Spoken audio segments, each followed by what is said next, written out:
Muchas gracias por seguir con nosotros aquí en El Día. En esta ocasión nos encontramos con Joseph Abreu. Él es coordinador general de Participación Ciudadana y nos va a hablar sobre un tema muy importante, que es el balance que realizó la institución, un balance del año en diferentes aspectos. Joseph, yo quisiera empezar con lo que hemos tratado durante el programa del día de hoy, con el tema de la reforma policial y con estos actos que vimos, por ejemplo, ayer. Ustedes también abordan eso en el informe. Muchas gracias también por estar aquí. Muchas gracias a ustedes por la invitación. Bueno, la reforma policial que nosotros le marcamos dentro del Rincón de Derechos Humanos, principalmente porque la interacción de la Policía Nacional siempre ha generado conflicto en materia de cumplimiento de derechos humanos. Sí hemos sabido, y principalmente en este año, de importantes avances en materia de la reforma policial, principalmente en la mejora salarial. O sea, lo que gana un policía hoy en día no es lo mismo que ganaba en el año 2021. Ni lo que Vamos, Joseph, tenemos un tema con el micrófono, vamos a arreglarlo. Mientras tanto, hablaba sobre el tema de la reforma policial y es muy importante, Germán, Claro que porque sí. este informe ve no solamente a la reforma policial, sino que también la enfoca con el tema de los derechos humanos. Hay otros aspectos que también vamos a abordar con Joseph, por ejemplo, el tema de las reformas pendientes, que todo, en cierto modo, el balance que realiza Participación Ciudadana también se vincula con lo que vemos que pasa en la sociedad a diario. Son temas apartes, como ustedes lo ponen en el informe, pero que tienen que ver uno con el otro. Sí, ahora se escucha perfecto. Sí, Sí. así me indican. Bien. Como le indicaba, en materia de la reforma policial, los avances que hemos visto en este año 2022 se enmarcan principalmente en las mejoras salariales, que era uno de los reclamos, porque a veces se indicaba que tenemos la policía que pagamos. Ahora tenemos una mejora salarial importante que se le ha hecho tanto en beneficios colaterales como en beneficios directos en materia de salario.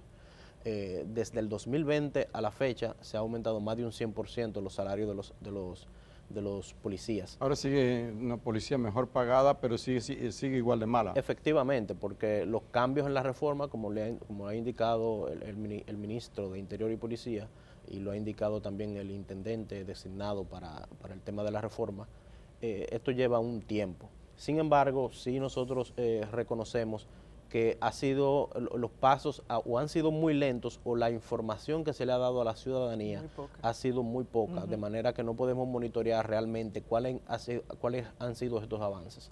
Lo que sí nosotros conocemos, como le indicaba, son los temas de mejoras salariales y la reestructuración interna de las diferentes direcciones que, según se ha informado, han designado en los diferentes puestos de dirección y en las diferentes regiones a generales y a directivos de la policía mejor capacitados y que esto se debe traducir en una mejoría en el servicio que prestan. Pero que así sea. Y a nivel del Estado, ¿qué mejoría? ¿Cuáles hallazgos se pueden encontrar Nosotros allí? presentamos nuestro informe separado en diferentes secciones. Por ejemplo, en la sección de transparencia, que son en lo que es la ejecución del gasto público, las incidencias que se presentan y cómo esto se denuncia y las consecuencias que esto tiene, nosotros sí hemos visto una continuidad en la activación de, por ejemplo, los órganos de control interno, como la Dirección General de Compras y Contrataciones, la Contraloría General de la República, principalmente su unidad antifraude, y los diferentes informes que han provocado la suspensión de importantes procesos de compras que han sido denunciados tanto por programas periodísticos como por la sociedad civil o por interesados, proveedores que han sido afectados y han presentado denuncias, y esto ha tenido una consecuencia. Inclusive también hemos visto dentro de los órganos de control externo que se enmarcan dentro de lo que es la transparencia, importantes informes de la Cámara de Cuentas que también han generado consecuencias y han generado sometimiento a la justicia. También hemos visto reflejo de estas acciones en materia de renuncia forzada de importantes funcionarios vinculados a casos que han sido cuestionados tanto en el Ministerio de Educación con el exministro Roberto Furcal. Vimos el caso del superintendente de electricidad por el tema de los aumentos salariales. También. Vimos el caso de Impostón, que hubo una suspensión y luego una sustitución. Vimos el caso del exministro Lisandro Macarrulla vinculado a cuestionamiento, tanto dentro de su dependencia como fue el caso Medusa y una empresa de su familia vinculada. O sea que nosotros en materia de transparencia vemos que ya tanto la sociedad civil, tanto los periodistas de investigación como los ciudadanos interesados presentan cada vez más denuncias porque saben que va a haber una consecuencia y se está reflejando. Obviamente tenemos retos, pero son indicios, son avances que nos demuestran que hemos en ese aspecto de transparencia avanzado. Ustedes hablan también, Joseph, sobre reformas pendientes y se refieren incluso a 13 reformas pendientes y hablan de cómo el 2023 nos espera con una especie de retraso en ese tema de las distintas reformas. ¿Podrías hablarnos sobre eso? En la convocatoria del Consejo Económico y Social se sometieron 13 reformas, el Poder Ejecutivo sometió 13 reformas, de las cuales se completaron las discusiones de aproximadamente 7, un poco más de la mitad, o un poco más de la mitad de las reformas sometidas, dentro de las que se incluyen las reformas de las leyes del régimen electoral, tanto la ley de partido como la ley misma del régimen electoral, la 15-19. Sin embargo, nosotros nos preocupa que de esas reformas sometidas en materia de seguridad social, en materia laboral, en materia de reforma fiscal, en materia de reforma educativa, no vemos ningún tipo de avance concreto. O sea, esas discusiones, principalmente las discusiones que se terminaron, en el 2022 no vimos ningún avance concreto de proyectos que nosotros esperemos que se vayan a someter, más allá de la ley de extinción de dominio, que fue algo que destacamos en nuestro balance del área de justicia. Pero no vemos ninguna reforma completa y nos preocupa mucho también dentro de esa reforma, la del ambiente o la del régimen electoral, porque ya tenemos las elecciones encima y sabemos las falencias que tuvieron las leyes del régimen electoral en el torneo electoral pasado. ¿Y qué les preocupa a ustedes en ese orden? Bueno, principalmente los aspectos de transparencia en el régimen electoral, en materia de financiamiento, acceso de fondos oscuros, producto de corrupción y narcotráfico, tope de gasto que ha encarecido las campañas electorales y obviamente motiva a que personas con grandes recursos, producto de fondos obtenidos de manera irregular, puedan tener acceso a financiar campañas electorales, como hemos visto, y de hecho hay muchos congresistas que han sido cuestionados por estar vinculados a temas de narcotráfico y a temas de uso o de corrupción. Que incluso enfrentan procesos en la actualidad. Inclusamente hay algunos que están enfrentando procesos en esa materia. Y en cuanto al reclamo de la Junta Central Electoral, que habla de que no le faltan recursos, que no le asignaron lo suficiente. Sí, la Junta tiene un punto importante y es que ellos indican que las elecciones del 2024 se planifican y pagan en el 2023. Las contrataciones de servicios, de materiales, la preparación de personas, la mayoría de los gastos se ejecutan en el 2023 porque es donde deben prepararse y más que tenemos una primera elección en febrero, que es prácticamente a inicio del año, y deben estar coordinados y ejecutados la mayoría de los gastos que se van a utilizar, o sea que se entiende.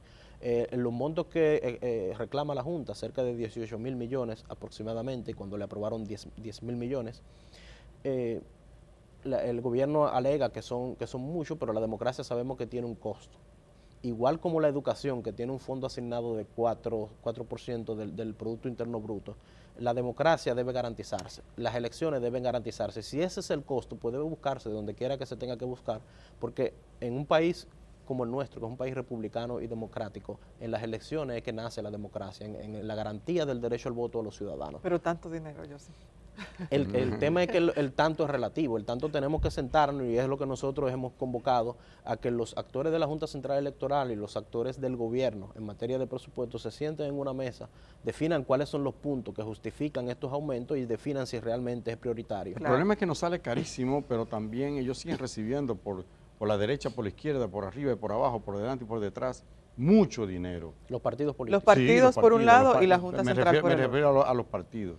Sí, los partidos efectivamente tienen financiamiento de diferentes vías y esto es prácticamente lo que pretendemos regular o que regule las nuevas leyes que se sometieron en materia de tope de gasto. Se nos acaba el tiempo, pero en el tema económico, ¿qué vieron? ¿Cuál es el balance que hace? El tema económico, en términos generales y considerando las situaciones producto de la pandemia, de la guerra y la inflación generalizada, que es una inflación importada, nosotros hemos visto o hemos evaluado una estabilidad importante en materia económica, un crecimiento que se proyecta de aproximadamente un 5%, cuando el promedio de la región ha sido un 3.2% y del mundo un 3 y pico por ciento.